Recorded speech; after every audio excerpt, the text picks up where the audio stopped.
Hi everybody, this is Seven. Welcome to my channel. I changed the name of my channel from the Spirit Universal to Urban Awakenings because I felt like it represents who I am as a spiritualist and what I went through. Some people go through the routes of Eastern philosophy and Buddhism and meditation. Some people go through paganism and studying Wicca. I went through very much incorporating a little bit of everything and customizing my own spiritual path and doing it while maintaining a connection to what I'm here for and my purpose. And that's why I call it Urban Awakenings, because I've always been a very urban person. So welcome to my channel. And this is the second video in an installation series of the relaunching of my channel. And so I hope everybody who watches this subscribes to this channel and supports the sharing. That's all. Okay, but so it's January of 2013, and the first video, it was about change, facilitating change, and it's all about piggybacking off of New Year's resolutions and how every year people make a resolution to change something that they have been doing and change a habit. The first video was about how to go about changing habits. This video is mainly for people who want to change but have a fear of change. Um, really and truly, just breaking down why that fear is there. Brief overview: there are two ways of functioning. You either function out of fear or you function out of love. Um, Everything is rooted from either a place of love or a place of fear. There is no in between. So if you go down the series of emotions that you feel, any negative emotion is a fear-based emotion. Whether it's anger, whether it's hate, whether it's jealousy, they're all fear-based, because deep down inside, what we fear the most is fear, but what we fear the most is also rejection and failure and being judged, because these are all um the fear of not being loved and accepted for who we are. We do a lot of things to not have to deal with this fear so blatantly, such as we won't change. Because as long as we don't step out on faith to change, we don't have to worry about failure. We don't have to worry about being judged. We don't have to worry about being rejected. Um, in society, we're born into a fear-based society. We're born into a society that is all about advocating conformity. There is not so much of an advocacy of living life outside of the box. It's quite normal in the society of America, at least, to kind of just go with the flow, grow up, get good grades, go to college, get married, have babies, work a career, retire, die. That's basically it. And anything that kind of does not fit into that box is, it's not considered normal. And when you're not normal, you're not accepted. So when you're talking about changing something, and when it's a big change, when you feel the urge to do something and it won't leave you alone and it's nagging you to do that, it's called purpose. When it doesn't leave you alone, when years go by and you still have that feeling of, I should be a teacher, for example, it's called purpose. That is what you are here for.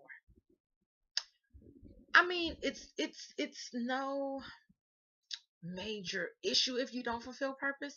It's just that purpose will bring a satisfaction that will bring an amount of joy and peace and happiness to you that you won't have without it. To answer that call is to trust in yourself that you can do it, especially if it's something big. And it's very scary. And it's quite normal to be paralyzed by that fear. And I guess the only way that you can do it is to do it anyway. My thing is, taking me for an example, I'm in the process of change. That's why I'm talking about it.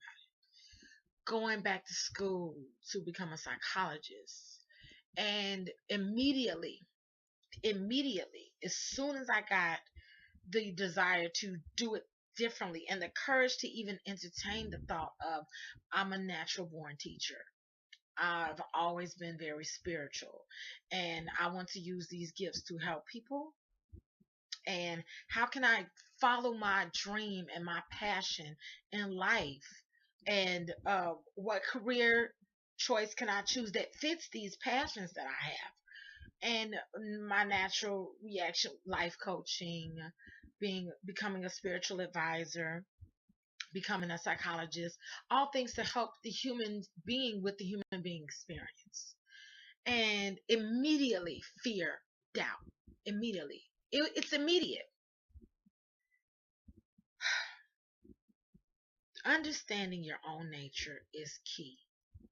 Understanding that everything that you are supposed to be doing, the universe, your creator, God, whatever you want to call it, gave you the tools already inside of you for you to do that. Whether you've tapped into them or not is a different thing. I would suggest for someone to pray about it or meditate about it or call it into existence or do positive affirmations and positive mantras to get over the fear. I just had to look it in the eye and deal with it. My fear comes from me now having an understanding of how I get past things and who I am and how my nature is. My nature is will. That's how I get past a lot of things. And using a little bit of everything that I just named, but most thing is will of understanding my own strength, of understanding that me being a direct, defined creation and perfect in the eyes of the creator, and being able to know that I am loved unconditionally. It is now my responsibility to love myself unconditionally. And in that, knowing I can do anything. And I was born limitless. And the only limits that I have are the limits that I placed upon myself. So I would say to someone who is being paralyzed by that fear, no, you are born limitless. You have the limits. The only limits you have are the limits that you are placing upon yourself. Every time you say you can't do something, then guess what? You can't do it. You are speaking this into your own life. You need to understand that your words are the creative forces. Your thoughts, what you put your attention to, what you place your awareness on, is so powerful that it can literally create and manifest whatever you want your life to be. If you think about the way we create, we plan things. Say you're planning to go on vacation, right? The manifestation starts with a thought. I want to take a trip.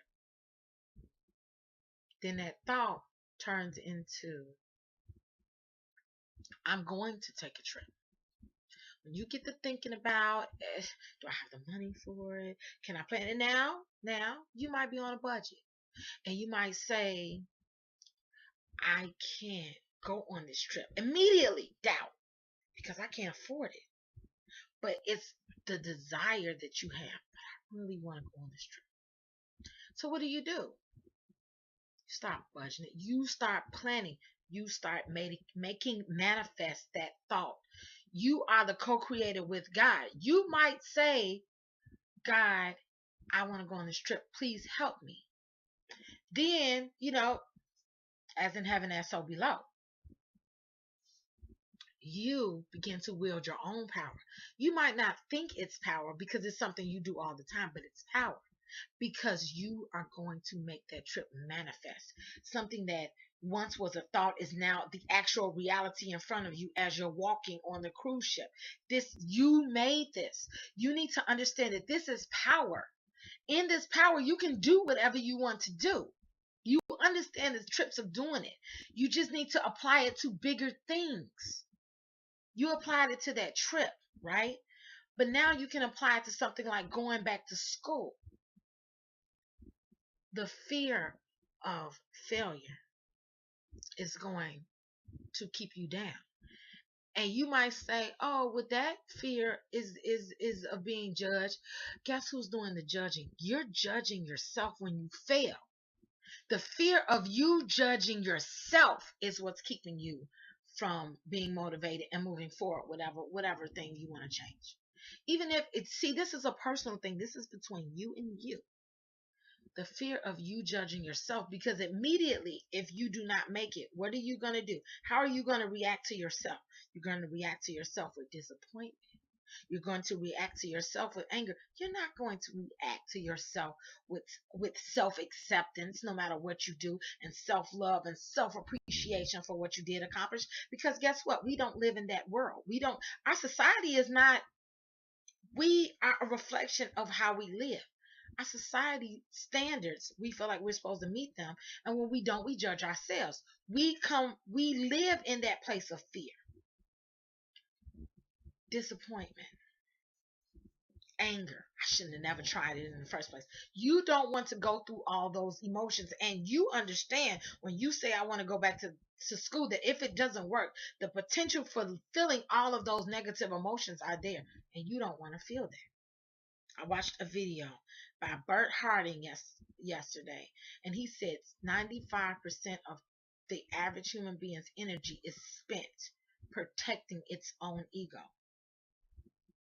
This is why you can't achieve to do what you want to do, because you're putting energy into blocking your true nature. Your true nature is limitless. And the limits that you have set on yourself to not be hurt, not be disappointed, and not feel negative emotions, you have to protect those. Therefore, you won't try.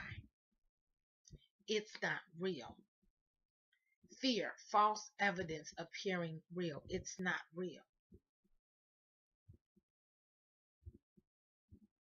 If you begin the process of self-love and self-acceptance and loving yourself, I understand why people believe in hell. Because how can you believe in an unconditional love in God when you don't unconditionally love yourself? You say that you love yourself, but you don't accept yourself regardless of what happens. Because if you did, you wouldn't react to yourself and just forget it. You wouldn't get that frustration. It takes a while to come out of the practice of doing that.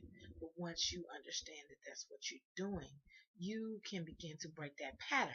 With that being said, that is the point of this video. And I hope it helps. And thank you for watching. This is 7. Peace and love.